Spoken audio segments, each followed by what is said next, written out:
Hello guys. जैसे कि हमने लास्ट एपिसोड में देखा था कि सारे ही लोग फिलहाल गोल्डन बीस्ट के चक्कर में फंस चुके थे जंगल के अंदर ही। एंड इसी के साथ इस एपिसोड की स्टार्ट होती है जहाँ पे हम देखते हैं कि इन गोल्डन बीस्ट को देखने के बाद सभी लोगों की हालत काफ़ी ज़्यादा ख़राब हो चुकी थी। एंड यहाँ पे फिलहाल तो ऑरेंज बता रही होती है कि ये जो गोल्डन वुल्फ होते हैं बहुत ही ज़्यादा स्ट्रॉन्ग है। एंड ऐसा लग रहा है कि इन्होंने बहुत ही ज़्यादा स्ट्रॉन्ग तरीके की मेटल का इस्तेमाल किया है ताकि खुद की पावर को कल्टीवेट करके और भी ज़्यादा स्ट्रॉन्ग बना सकें। इसी के साथ हम देखते हैं कि सारे के सारे बौखला रहे थे, बल्कि वो जो मशीन ओनिज ने बनाई थी उसको भी डिस्ट्रॉय कर रहे होते हैं, कहीं कहीं से पकड़ के उसको तोड़ रहे थे। इस सब के बाद वो कह रही थी कि मुझे लग रहा है कि मुझे अपनी मशीन को और भी ज़्यादा अपडेट करना होगा। साथ ही गोल्डन बीज जो कि काफ़ी तेज़ी से इनकी तरफ को आगे बढ़ रहे होते हैं। तभी यहाँ पे फ़िलहाल तो यूहाओ कन्फ्यूजन में पड़ गया था एंड कह रहा होता है कि आखिर किसके डायरेक्शन पे सब कुछ कर रहे हैं।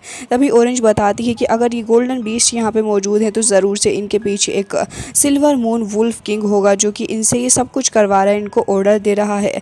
अब यहाँ पे सिल्वर मून वुल्फ किंग का नाम सुनने के बाद यूहाओ उसके बारे में और भी जानना चाहता था, तो ऑरेंज उसे बताने लग गई थी कि हाँ वो इन गोल्डन वुल्फ का एक फ़ीमेल ओनर है एंड वो जो कुछ भी कहेगा इनको सभी को मानना होगा उसका आदेश। एंड इसी के कहने पर सब कुछ कर भी रहे हैं, जिसके साथ ही मशीन की पावर को बढ़ाते हुए काफ़ी तेज़ी से आगे की तरफ को जा रही थी। तभी यूहाओ को देखते हैं जो कि तुरंत ही अपनी पावर का इस्तेमाल करता है एंड वो नोटिस करता है कि हाँ वाकई यहाँ पे एक सिल्वर मून वुल्फ किंग तो मौजूद ही है।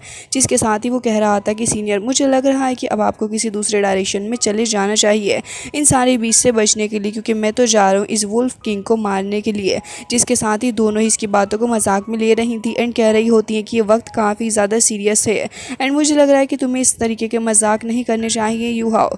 लेकिन यूहाओ कह रहा था कि ऐसा कुछ भी नहीं है, बल्कि मैं जा रहा हूँ फॉरेस्ट के अंदर, आपको भी वेस्ट की तरफ जाना होगा ताकि आप इन सारी चीज़ों से निकल के यहाँ से चली जाएं। उसकी बात सुनने के बाद वो दोनों ही वेस्ट की तरफ को जाने लग गई थी। साथ ही यूहाओ भी अपने विंग्स का इस्तेमाल करता है एंड हम देखते हैं कि वो भी वहाँ से चला जा रहा था। इसी के साथ यहाँ पे ऑरेंज की फ्रेंड कह रही होती है कि कभी कभी ये यूहाओ इतनी ज़्यादा अननोइंग हरकतें करता है कि इसके ऊपर गुस्सा ही आने लग जाता है। हालांकि वो लोग अपनी मशीन को लेकर काफ़ी तेज़ी के साथ वहाँ से भागने लग गए थे। यूहाओ भी फ्लाई करता करता जा रहा था। तभी हम देखते हैं कि कुछ गोल्डन बीस्ट अब उसका पीछा भी करने लग पड़े थे, क्योंकि भला कैसे इतनी आसानी से वो इसको छोड़ सकते हैं। इसी के साथ हमें देखने के लिए मिलता है कि यहाँ पे कुछ मेटल्स वगैरह भी पड़े हुए थे, तो वुल्फ उनको उठा लेते हैं एंड उनको सोलो करने के बाद फिर काफ़ी तेज़ी से भाग रहे थे यूहाओ को कैच करने के लिए।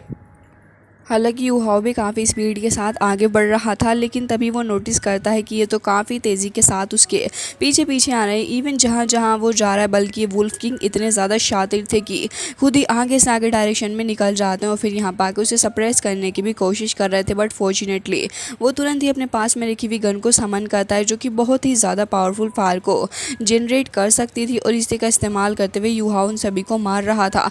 दूसरी ओर हम देखते हैं कि वो सिल्वर किंग वो फिलहाल यहाँ पे यूहाओ के पीछे ही पड़ चुका था, क्योंकि इतने सारे वुल्फ को जो यूहाओ ने मार दिया है। यूहाओ उसके ऊपर भी एक अटैक करता है, जिसके चलते वो उस अटैक को ऐसे ही काफ़ी नॉर्मली उसको ब्लॉक कर देता है। सब कुछ देखने के बाद यूहाओ खुद भी कंफ्यूज हो गया था, लेकिन तुरंत ही वहाँ से आगे की तरफ को जाने लगता है। तभी वो नोटिस करता है कि उसकी विंग्स मशीन जो है वो ख़राब होने लग गई है, जिसके चलते यूहाओ को ज़मीन पर लैंड करना ही पड़ता है। फिर तुरंत ही वो भागने उस जगह से लग गया था, लेकिन ये वुल्फ तो चारों ही तरफ से उसे घेर लेते हैं।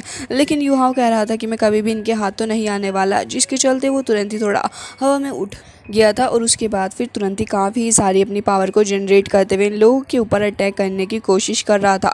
बट यहाँ पे हम देखते हैं कि ये सिल्वर वुल्फ किंग वो तो काफ़ी स्पीड के साथ बहुत ही ज़्यादा पावर के साथ में कुछ वाइब्रेशन को जनरेट करता है जो कि अपने माउथ के थ्रू निकाल रहा था, जिसके चलते यूहाओ के सर में काफ़ी दर्द भी होने लग गया था। हालांकि हम देखते हैं कि इसी मौके का फ़ायदा वो लोग उठा लेते हैं एंड उसके बाद फिर तुरंत ही आ चुके थे। यूहाओ के ऊपर काफ़ी बुरे तरीके से अटैक कर रहे थे, इवन उसे बहुत ही ज़्यादा इंजर्ड भी कर दिया था।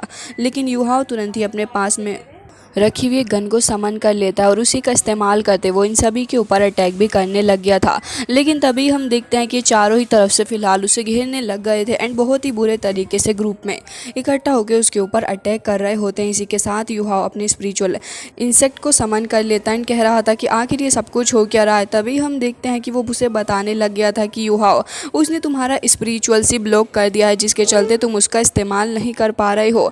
एंड मुझे तो लग रहा है कि ये काफ़ी ज़्यादा पावरफुल वुल्फ किंग है।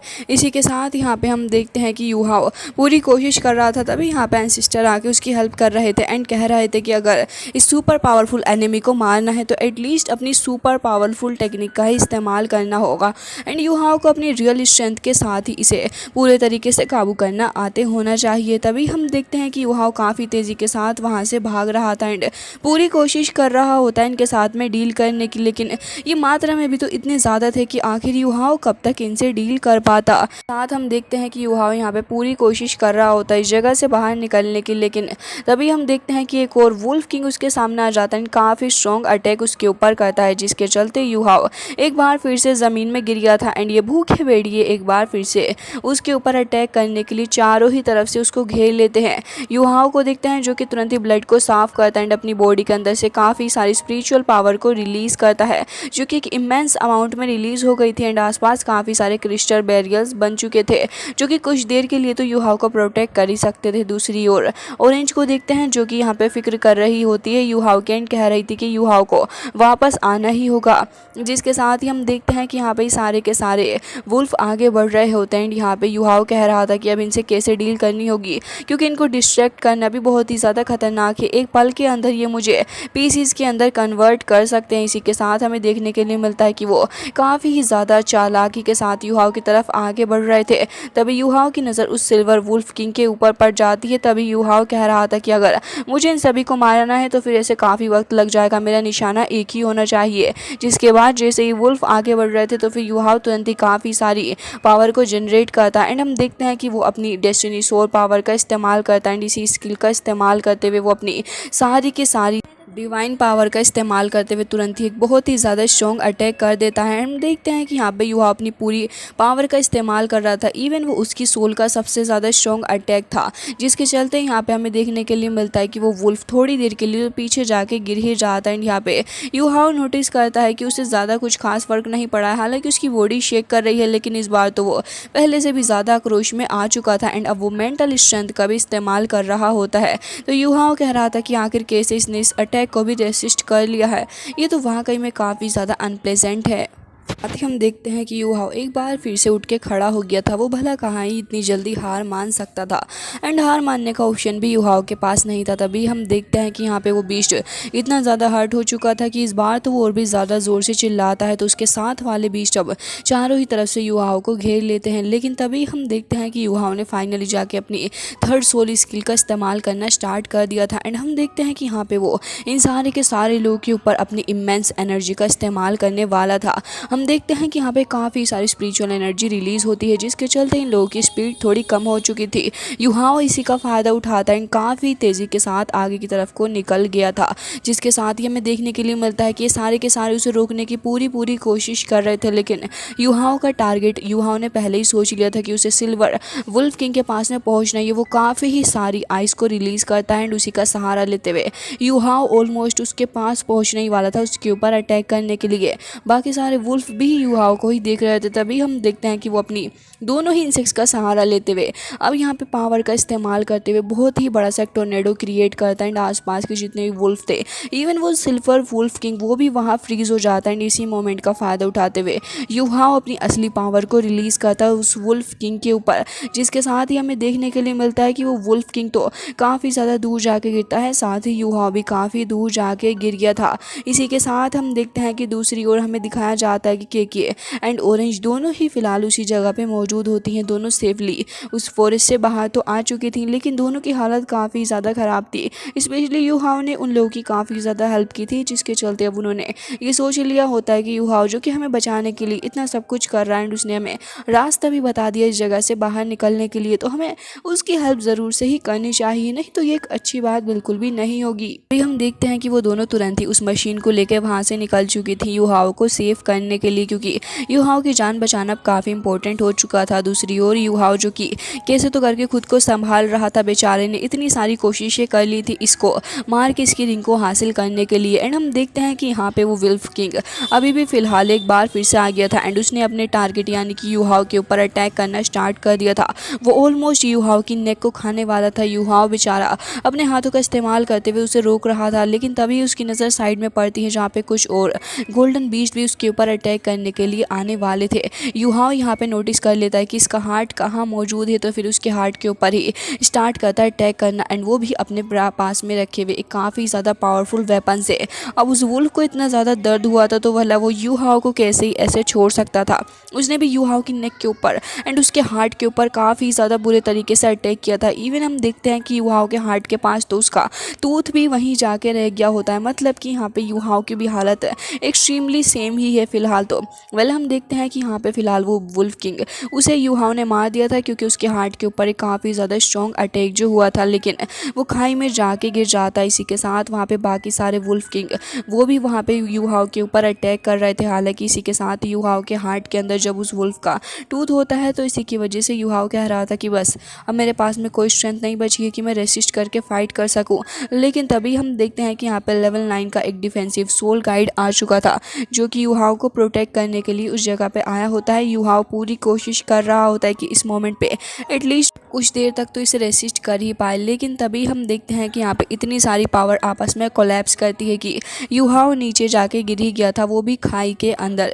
जिसके साथ ही अब हमें दिखाया जाता है दूसरी साइड का सीन जहाँ पे बहुत ही बड़ा केओस मचा पड़ा था। ये दोनों बेचारी काफ़ी वक्त से युहाओ को ढूंढ रही होती हैं, लेकिन सुबह हो चुकी थी बट युहाओ का कुछ पता ही नहीं चल रहा था। तभी यहाँ पे युहाओ के विंग्स नज़र आ जाते हैं, तो इसका मतलब इन दोनों के लिए ही साफ था कि युहाओ यहीं आसपास होगा। तभी हम देखते हैं कि युहाओ की बॉडी के ऊपर फिलहाल एक क्रो भी बैठा हुआ था जो कि तुरंत ही वहाँ से गायब हो जाता है। ये दोनों ट्रेस कर रही थी युहाओ की लोकेशन को, तो फाइनली जाके हम देखते हैं कि इन्हें युहाओ की बॉडी मिल चुकी थी, जिसे देख के दोनों ही काफ़ी ज़्यादा खुश भी नज़र आ रही थी क्योंकि युहाओ अब फाइनली इन्हें मिल चुका है। इससे ज़्यादा बड़ी बात और क्या ही होगी।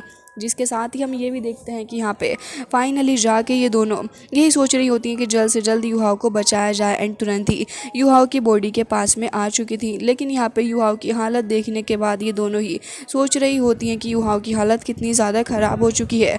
तभी ऑरेंज यहाँ पे तुरंत ही उसकी नर्व्स चेक करने लग गई थी कि आखिर युहाओ ज़िंदा भी है या फिर नहीं। इसी के साथ वो ये नोटिस करती है कि युहाओ काफ़ी बुरे तरीके से इंजर्ड हो चुका है, हो सकता है कि युहाओ कोमा में भी चला जाए। जिसके साथ ही दोनों पूरी कोशिश कर रही थी कि युहाओ को कैसे भी करके होश में लाया जाए, एंड उसे होश में लाने के लिए उन्होंने पूरी की पूरी जान लगा दी होती है। बार बार युहाओ के हार्ट के ऊपर ये ड्रेसिंग वगैरह कर रही थी। इवन इतनी सारी ड्रेसिंग ख़राब हो जाती है, लगातार ब्लड पर ब्लड निकल रहा था लेकिन कोई हल ही नहीं निकलता। जिसके साथ के जब तक ये टूथ हम लोग नहीं निकालेंगे तब तक तो युहाओ का बचना इम्पॉसिबल ही रहेगा। अब इसी के साथ यहाँ पे के अंदर तो इतनी हिम्मत थी नहीं कि वो कुछ कर पाए, एंड ऑरेंज यहाँ पे युहाओ के प्यार में शायद से पड़ चुकी थी, एंड इसीलिए वो कह रही थी कि ठीक है पहले बाकी सारे वुंड्स को देखते हैं उसके बाद इसको भी देख लेंगे। इतनी सारी ड्रेसिंग वहाँ पे करने के बाद अब लास्ट में बारी आ चुकी थी कि ये लोग उस फाइनली जाके टूथ को निकालें। इसकी वजह से हम देखते हैं कि लास्ट में वो ये भी याद कर रही थी कि युहाओ कितना ज़्यादा अच्छा है, उन्हें डायरेक्शन बता के खुद ही वहाँ से चला गया। हालांकि इसी के साथ हम देखते हैं कि वो उसके फेस के बाद अंतिम चीज़ें करने के बाद कह रही थी कि बस अब लग रहा है कि समय आ चुका है। हालांकि यहाँ पे उसकी फ्रेंड भी ऑरेंज को नोटिस कर रही थी कि वो किस तरीके से ध्यान रख रही है। काफ़ी वक्त हो चुका था, लेकिन यहाँ पे के कह रही थी कि इसका टेम्परेचर अब नॉर्मल हो चुका है, साथ ही इसे देख के लग रहा है कि इसकी बॉडी हीलिंग में काफ़ी ज़्यादा अच्छी है। मुझे लग रहा है कि इस टूथ को निकाल ही देना चाहिए। इसी के चलते यहाँ पे वो कह रही थी कि मुझे डर लग रहा है युहाओ के लिए, ये बहुत ही ज़्यादा दर्द में है, लेकिन मैं क्या करूँ, मुझे वो भी तो नहीं समझ आ रहा है के। लेकिन यहाँ पे के समझ चुकी थी कि इसकी सिचुएशन क्या है, एंड कह रही होती है कि देखो तुम्हें ये करना ही होगा। जिसके चलते हम देखते हैं कि ऑरेंज ना चाहते हुए भी अपना हाथ उस टूथ के ऊपर जैसे ही लगाती है, युहाओ को एक्सट्रीम पेन होता है, एंड वो उस पेन को रेसिस्ट भी नहीं कर पा रहा था। उसके फेस के एक्सप्रेशन से ही लग रहा होता है कि इस वक्त वो कितने बड़े दर्द से डील कर रहा है। जिसके साथ ही हमें देखने के लिए मिलता है कि ऑरेंज कह रही थी कि मुझे पता है कि तुम्हें काफ़ी ज़्यादा दर्द होगा, लेकिन मुझे लग रहा है कि तुम्हारी जान बचाने के लिए करना बहुत ही ज़्यादा ज़रूरी है युहाओ। एंड हम देखते हैं कि वो फाइनली जाकर उस टूथ को निकाल ही लेती है, वो भी एकदम ही झटके से, ताकि युहाओ को ज़्यादा पेन ना हो। इसी के साथ हम देखते हैं कि युहाओ ने उसके हैंड के ऊपर काफ़ी ज़ोर से बाइट कर लिया था क्योंकि काफ़ी दर्द जो युहाओ को हो रहा था, एंड उसके हार्ट के पास से भी ढेर सारा ब्लड भी निकल के आने लग गया था। तो के उस ब्लड को रोकने की कोशिश कर रही होती है, साथ ही युहाओ काफ़ी ज़ोर से उसे बाइट कर रहा था। तो वो बेचारी कुछ नहीं कहती एंड चुपचाप से ऐसे ही सहती रहती है। जिसके बाद हम देखते हैं कि युहाओ अब बेहोश भी हो जाता है। जिसके साथ ही हम देखते हैं कि यहाँ पे युहा अब धीरे धीरे करके खुद को हील करना भी स्टार्ट कर देता है अपने इनर सी के अंदर एंड उसने काफ़ी सारी स्पिरिचुअल पावर को गैदर कर लिया था। दोनों यहाँ पे पूरा ख्याल रख रही होती हैं युहाओ का एंड के नोटिस करती है कि युहाओ को अब होश आ चुका है। दोनों ही बहुत ही ज़्यादा खुश नज़र आ रही थी। तो फिर ऑरेंज स्पेशली उसका ज़्यादा ख्याल रख रही थी एंड कह रही थी कि तुम ठीक तो हो, तुमने काफ़ी बड़े वुंड के साथ में डील किया है। इसी के साथ हम देखते हैं कि यहाँ पे दूसरी ओर वो बीस्ट भी पड़ा हुआ था। तो फिर युहाओ से कह रही थी कि युहाओ तुमने काफ़ी सारी स्पिरिचुअल एनर्जी को लॉस किया है, लेकिन खुशी की बात यह है कि देखो हमने इस बीस्ट को ढूंढ निकाला, इसका स्पिरिचुअल रिंग अब तुम हासिल कर सकते हो। युहाओ बिल्कुल भी वेट इस चीज़ के लिए नहीं करना चाहता था, वो तुरंत ही वहाँ जाके बैठ जाता है एंड हम देखते हैं कि अपनी पावर को उस रिंग के साथ में मर्ज करने लग गया था ताकि वो अपनी फोर्थ रिंग को भी हासिल कर सके। ऑरेंज भी उसे देख रही थी एंड उसके हाथ के ऊपर हमें वो मार्क भी देखने के लिए मिलता है जो कि युहाओ ने उसके हाथ पे बाइट कर लिया था। हालांकि इसी के साथ हम देखते हैं कि ये लोग अब फाइनली एकेडमी के अंदर वापस आ चुके थे, जहाँ पे आने के बाद ये दोनों ही कह रही थी कि तुम वाकई में कितने ज़्यादा लकी हो, कितनी सीरियस इंजरी के साथ में तुमने डील कर लिया। तभी यहाँ पे युहाओ और वो बातें करते हुए जा रहे थे, लेकिन तभी रॉयल सोल्जर्स आके उन्हें पकड़ लेते हैं एंड यहाँ पे एक बंदा कह रहा था कि इसने रॉयल फैमिली के एक बंदे के ऊपर काफ़ी सीरियस तरीके से इंजरी वगैरह की है, उसी की वजह से इसे गिरफ्तार किया जाता है। एंड हम देखते हैं कि यहाँ पे वांग शाओजी भी आ चुका था जो कि एकदम ही ठीक हो चुका था अपनी सारी इंजरी से एंड कह रहा होता है कि अरे वाह युहाओ तुम्हारी हालत किसने कर दी, मुझे तुम्हें ऐसे देख के काफ़ी ज़्यादा खुशी भी हो रही है। वैसे मानना पड़ेगा ये चीज़ें तुम्हारे ऊपर सूट भी कर रही हैं। ऑरेंज उसे कह रही थी कि वांग शाओजी तुम ऐसा कर भी कैसे सकते हो, तुम्हें शर्म नहीं आ रही। लेकिन वो तो युहाओ के वुंड को और भी ज़्यादा बुरे तरीके से ट्रीट कर रहा था एंड यहाँ पे के भी कह रही थी कि वांग शाओजी तुमसे ये उम्मीद तो बिल्कुल भी नहीं थी हमें कि तुम ऐसा करोगे। लेकिन वांग शाओजी अपने सारी सोल्जर से कह देता है कि इसे पकड़ के यहाँ से लेके जाओ एंड इसे सज़ा देना। इसी के साथ यहाँ पे युहाओ कह रहा होता है कि लड़कियों तुम्हें मेरे मैटर के बीच में आने की ज़रूरत नहीं है, रही बात मेरी तो मैं खुद से ही हैंडल कर लूँगा चीज़ें। एंड यहाँ पे सन मून एम्पायर वाले सोल्जर्स उसे वहाँ से गिरफ्तार करके लेके चले जाते हैं। तभी के कह रही थी कि अब आखिर हम लोग क्या करेंगे। तो ऑरेंज कह रही थी कि परेशान मत हो, मुझे पता है कि क्या करना है। इसी के साथ हम देखते हैं कि यहाँ पे टीचर तुरंत ही जाके बता देते हैं। तो यहाँ पे वो सेकंड वाले एल्डर भी कह रहे थे कि आखिर ये सब कुछ हो क्या रहा है, अगर उसको कुछ हो गया तो फिर ये श्रेक एकेडमी के लोग भी मेरे ग्रैंडसन को परेशान करेंगे। इसी के साथ हम देखते हैं कि ये लोग अंडरग्राउंड एरिया के अंदर बहुत ही बुरे तरीके से क्रूएल सज़ा युहाओं को दे रहे होते हैं। इवन वांग शाओजी स्पेशली वहाँ पे मौजूद था इस सज़ा को देखने के लिए। तो युहाओं कह रहा था कि कर लो तुम्हें जो करना है, क्योंकि मैंने कुछ गलत नहीं किया है। हालांकि गाइस इसी के साथ ये एपिसोड हो जाता है एंड मिलते हैं नेक्स्ट वीडियो में। तब तक के लिए bye bye, take care of your self.